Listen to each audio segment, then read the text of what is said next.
On dit que nous sommes allés en Libye, que c'est mauvais. Peuple de Haute-Volta, une question. La Libye ne nous a jamais rien fait. La Corée n'a jamais exploité la Haute-Volta. La Libye n'a jamais attaqué la Haute-Volta. Pourtant, nous connaissons des pays qui ont attaqué la Haute-Volta, qui ont mis nos parents en prison. Nos grands-parents sont morts sur des champs de bataille pour ces pays. Nous coopérons avec eux, on ne se plaint pas. Alors, c'est après 3 démarches de la Libye que nous avons décidé d'y aller.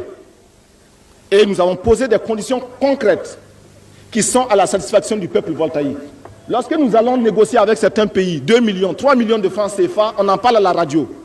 Avec Kadhafi, nous avons négocié 3 milliards et demi. 3 milliards et demi. 3500 millions. Alors, le peuple est content, oui ou non? Le peuple aime la coopération entre les États. Les États qui respectent leur peuple. Le peuple de Haute-Volta ne veut pas qu'on lui indique sa voie. Nous disons non à la domestication de la diplomatie voltaïque. Nous disons non au despotisme de la diplomatie voltaïque. Nous sommes libres et nous irons où nous voudrons.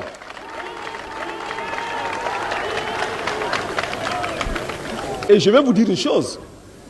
C'est un secret entre vous, entre nous le peuple. Et ne le répétez pas aux impérialistes. Comment est-ce que la Libye a réalisé tous ces investissements sociaux? C'est grâce au pétrole. Et le pétrole existait sous l'ancien régime avec le roi Idriss. Mais ce pétrole était exploité par les impérialistes et pour le roi, c'est tout.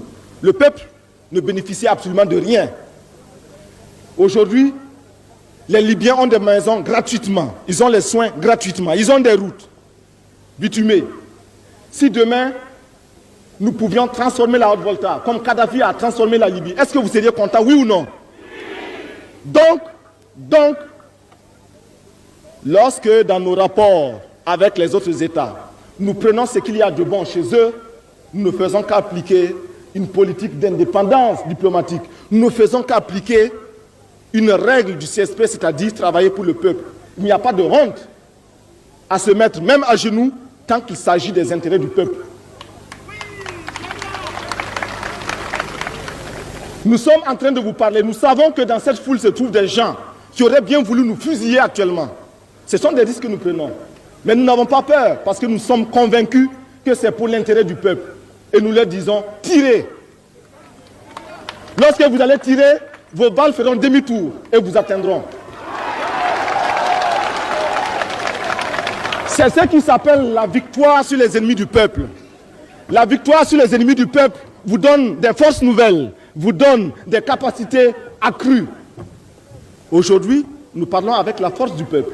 Nous ne parlons pas avec notre propre force. C'est différent. Les ennemis du CSP disent que certaines fractions du CSP sont favorables à tel ou tel pays, à tel ou tel camp, au camp pro-occidental, etc. Nous disons que nous ne sommes contre aucun camp. Nous sommes pour tous les camps. Nous l'avons répété à New Delhi, au non-allié, nous sommes pour tous les camps.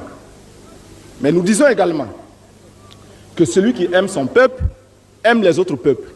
Nous aimons le peuple voltaïque et nous aimons le peuple de Nicaragua, nous aimons le peuple d'Algérie, nous aimons le peuple de Libye, nous aimons le peuple du Ghana, nous aimons le peuple du Mali, nous aimons tous les autres peuples. Parce que nous aimons le peuple voltaïque. Ceux qui n'aiment pas leur peuple n'aiment pas le peuple voltaïque.